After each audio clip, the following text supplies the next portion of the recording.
What's up, everybody? Jensen Cummings here. Thank you for tuning in on this Sunday. I have Alex Jump with us. She is bar manager at Death & Co. in Denver, Colorado, as well as the founder of FOH. Typically front of house, we're going to talk focus on health. Alex, thank you for taking some time. Thanks for having me. Happy to be here.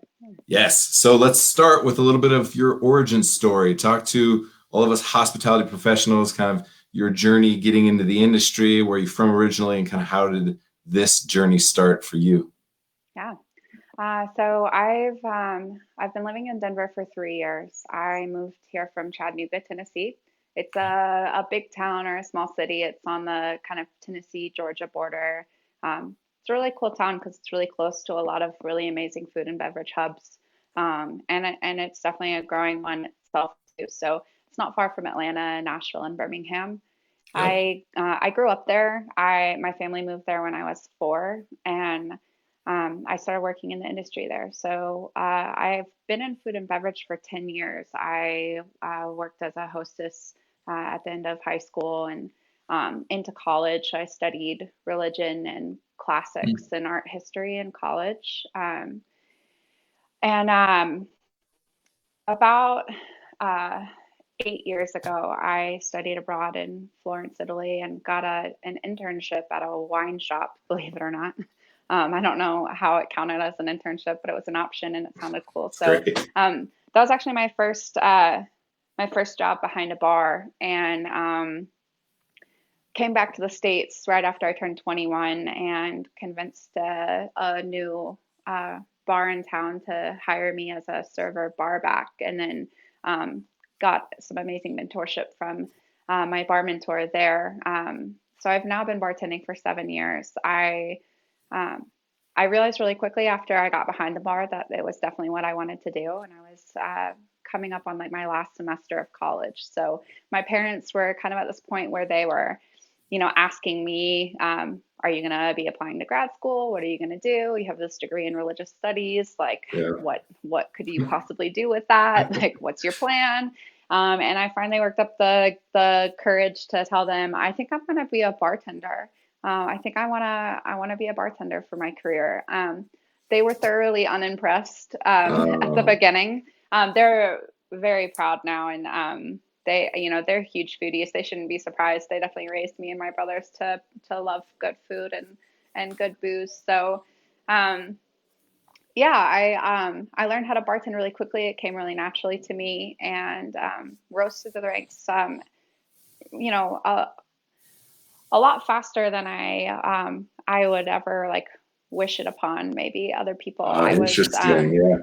I was managing two bars by the time I was 23, and thoroughly did not know what I was doing. I think that's the story really for anybody that gets into management. And I was actually saying that to some people last night that I did like a happy hour Zoom call with, is that like, any industry really, like nobody teaches you how to manage. You really have to like kind of, that you either know how to do it or you don't. And, as our owner, one of our owners, Alex Day at Death and Co. said to me one time, failing forward, you're always failing forward. Love. Which is hard for people like me that are perfectionists, and also, type one Enneagrams, where fear of failure is terrifying. So, yeah, I didn't want to be the smartest person in a room, and I didn't want to own my own bar or restaurant before I was 30. And I wanted to work for people who owned bars. I had learned everything I knew about flavors and everything from my chefs in Chattanooga, because we didn't really have like cocktail bars, not in the way Right. that Yeah. other large cities do. So I have family here in Denver. You interviewed Mary Wright a while back, I think. So they're my family. So me and my ex-boyfriend moved here 3 years ago because I knew that Death and Co was going to open and I wanted to work for them. So I hung out for about a year before they were able to hire me, and I bartended at Mercantile Yep. and the Rhino Yacht Club. And then they Death and Co hired me early 2018. So I've been with them just over 2 years, and we just celebrated our 2 year anniversary from the comfort of our own couches. Um, and I'm actually the head bartender is my technical title. But it's the same, bar manager, head bartender, and there's actually two of us. So my co-head bartender, his name's John, and we run the bars together because there is actually five different beverage programs within the building at the Ramble that we manage, and it's more than one person can do well. So he and I split the job together. Yeah, it takes a village for sure. All right, several things to unpack. I Chattanooga, Tennessee, when we were planning on talking, I was like, oh, I know somebody else from Chattanooga, Tennessee. We had a great conversation about Southern hospitality. I did not know that you were family with Mary, so that's Yeah, great to so hear. my ex-boyfriend is her brother. So we call each other family, and they'll Yep. always be family to me. So yeah, I had dinner at their house last night, actually. Good people. Did you have Duke's mayonnaise? Because we talked a lot about Duke's mayonnaise. We didn't. We had an Asian dinner. I mean, it's really funny. So a friend in the industry just gave me some Duke's mayonnaise earrings the other day as a gift, and I almost wore them today. I was like, man, maybe I should, and then I didn't. Ah, I should that would have. have been the best. That would have been the best. I absolutely love it. All right. So the other things that struck me when I was listening to you talk is one, your parents at first, it's the real job. When are you going to get a real job scenario? And I want to embed that in people's minds because I want to come back to that a little bit because I think some of the struggles that we're going to talk about a little bit throughout this and the journey out come with the way that we view ourselves within the industry. So that I thought was a powerful thing that you said. And then religion, restaurants can be kind of cultish. So They the fact can. that you studied religion and then got in the restaurant and maybe saw some of the dynamics that potentially play out in religion was very fascinating to me. So a couple little things for us to think about. And so let's maybe go into that. So you're in the industry, you love it, you find your way into this like a lot of us do on accident, and you're hooked. You're in. Yeah. You're part of the island of misfit toys, the pirates on the pirate ship, band of rebels, and you buy into that lifestyle. So talk about the lifestyle for you because I know it created some opportunities and some challenges. Yeah. Oh man, you so do have to buy in. That's such a good way to say it. Because you bring up a point that I think about actually a lot. Which is like I think in our industry in particular, we kind of like live in this very, very well protected bubble, and we don't see outside of it very often. And I think that we're really quick to kind of assume that the rest of the world sees it the same way we do because it's interesting because it's like everybody eats and drinks like everybody has to participate in our world in some way. And so I think for a lot of us, we kind of think like, oh, well, like, then if everybody participates in what we do, then they must see everything the way we see it. And so like, there's things that, happen in the news world of food and beverage that we are like, oh, so clearly like everyone in the world knows about this. And then, Yeah. you pull back the veil, the curtain from our world and realize that maybe we're not as hot shots as or as all important as we really think we are. But yeah, I was dating a chef, and I was young and learning to eat and drink in a different way when I started working behind the bar. So it was really exciting and like really intoxicating for me. I think that, I wrote about this the other day on my social media for a really long time. So I struggled with anxiety for as long as I can remember, and realized later that I also definitely have some like low grade depression. Um, and for a really long time, when I started working in food and beverage, I didn't really like realize that how committed and bought in I was to our industry was actually having like a pretty severe effect on my anxiety. Um, and and I think it's because we're all really competitive people and we're very we are all striving to be the best, and it's not a negative thing so much, but I kind of came to a head a few years ago where I realized that it was really kind of it was engulfing me. And I didn't really fully know who I was outside of being a bartender. Um, I didn't have hobbies. I didn't really like read. I stopped watching TV. Wow. I like really didn't have anything outside of work. And now, a couple of years later, I've realized that like one of the greatest compliments I could ever receive and have ever received from a mentor or my boss is like that I have an incredible work-life balance and that I'm very protective of um, those things in that division. Yeah, balance. This has become the seminal word in Best Served High, right? Hospitality, industry, good health. We love our acronyms. Clearly, focus on health. I think of Chow with John Hinman, Aaron Boyle, Yeah. a lot of them doing great work. Culinary, hospitality, outreach, and wellness are a couple of the other acronyms. So we play in the same space. Anyway, I digress.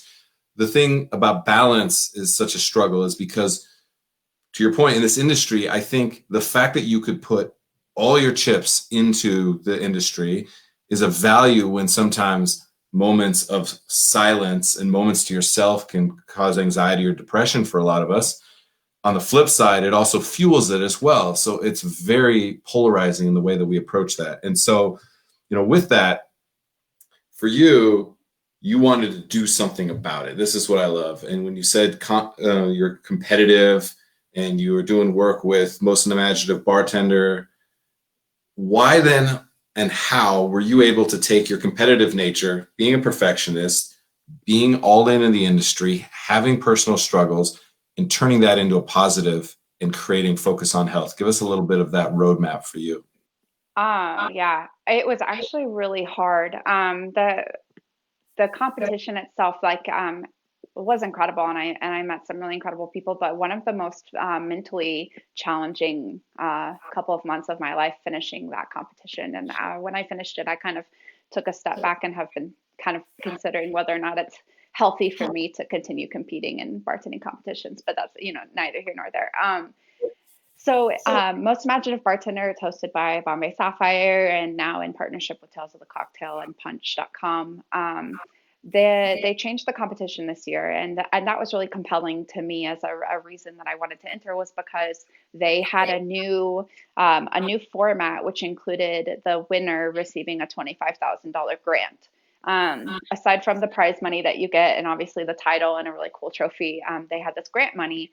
And part of the competition is broken into three parts. Two parts of it were making drinks, and it had to do with your skill in crafting cocktails. And the third part was a business pitch, and you had to pitch to a panelist of judges what you would do with that $25,000 grant and how you would create a business surrounding that. So um, it became a really passionate competition in general for me because I realized that what I wanted to talk about to the judges as far as like what inspires me, because they wanted to know like what inspires you.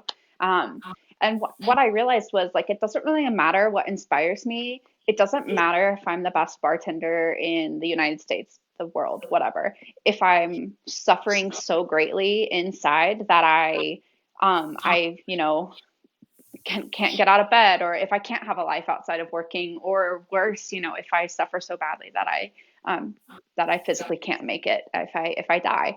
And so from the first time that I competed in MIB this year in front of a room of people, my whole conversation I had with the room was, we're all here because we want to be the best. And a lot of working in hospitality is very competitive in nature. We all want to be the best that we can be. We want to be the best hospitalitarians. We want to get the awards. We want to get the recognition because it's so tied into what we consider as successful.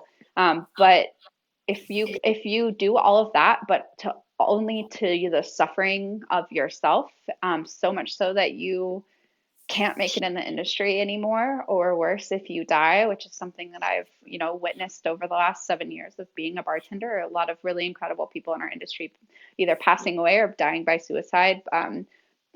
What's the point? What's the point of being the best? And so FOH, I founded through that competition as a way to have that conversation and also just normalize that concept to people in our industry because, you know, I think it's a problem with the world in general is that nobody wants to be seen as weak or vulnerable. But I think in our industry in particular, we don't want to be seen as vulnerable and weak. And so my co-founder Lauren she and I really believe that you can have a full-time career in hospitality. You can be a full-time bartender and you can be a bartender up until the day you retire, but only if you take care of yourself and you learn how to have balance and you can't do it without it. And so our hope is to provide resources and education and outreach, and then hopefully one day also do in-person activations and wellness activations at cocktail conferences, so that we can just continue having this conversation and really normalize the idea that we're all vulnerable and a lot of us suffer from it, mental illness, and that's okay. And as long as you're taking care of yourself, you can still be an incredible hospitalitarian. Yeah, I mean, it's been a thread on this show several times. Like so much tough guy, tough gal mentality that we have. And part of it is valuable in this industry. You got to have thick skin. You got to be able to bob and weave a lot because a lot gets thrown at you. You need to be able to solve problems very quickly on the fly.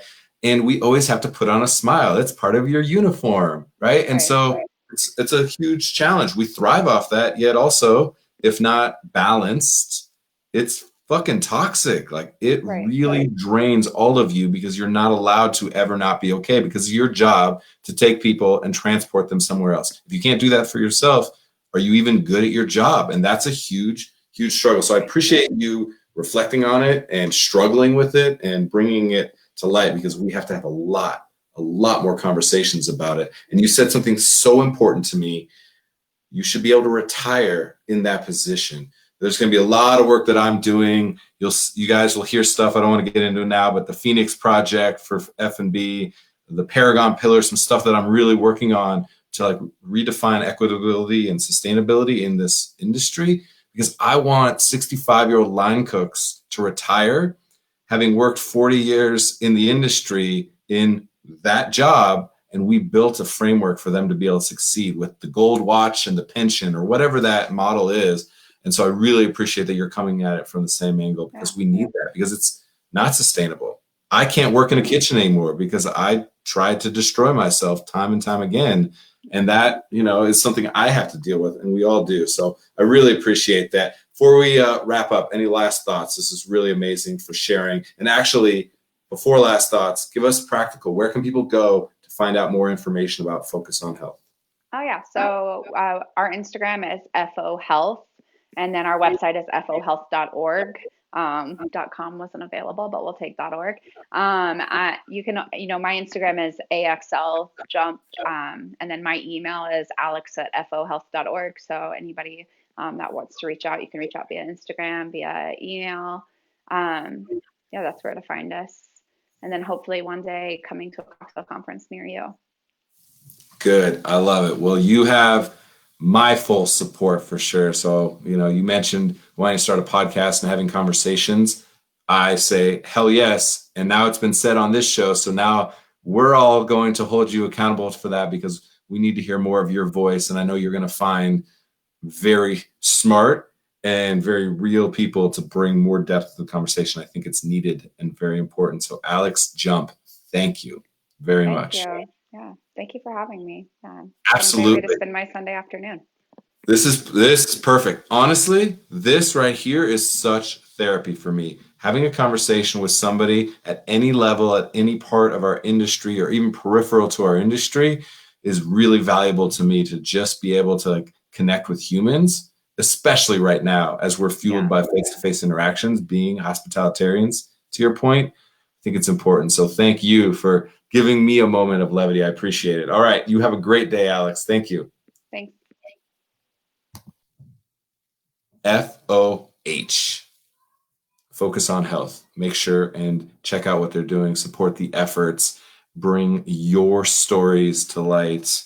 And thank you for pushing me, everybody, to start this channel. You know, that's what Best Served was really built as, kind of an overarching conversation within the industry to focus on and value why and who before what and how, because we get so chummed up in the minutia of what we do and how we do it and why we get out of bed in the morning, which can be a struggle, or getting out of bed afternoon because of the night before, because it is such a struggle, is a very important thing. Who it is we serve, both internally and externally in the business, is what really matters to me. And I think it's what really matters to us as an industry, or should, or needs to, or continue to evolve in that way. So I'm grateful that I've been pushed, and the conversations have led more and more and more to Best Served High, hospitality industry, good health being the next channel within Best Served. So glad to have those conversations. All right. We're going to be doing 2 episodes on Sundays. I'm going to try to stick to this. 2 episodes on Sunday, noon, and they're a little bit shorter, 15, 20-minute shows, and 1 p.m. Mountain Time as well. So check back in here at 1 p.m. Mountain Time. I'm going to have Taylor Wessel on from Tailored Health in Chicago, Illinois, doing some great stuff with nutrition and health coaching. She's doing it online clearly right now, which she is very adept to doing. And we worked together at the aforementioned Row 14 here in Denver years ago. So I'm excited to have her perspective on, kind of, again, being in the industry and taking this journey and looking at different ways to find balance. All right, everybody, I appreciate you. Be well.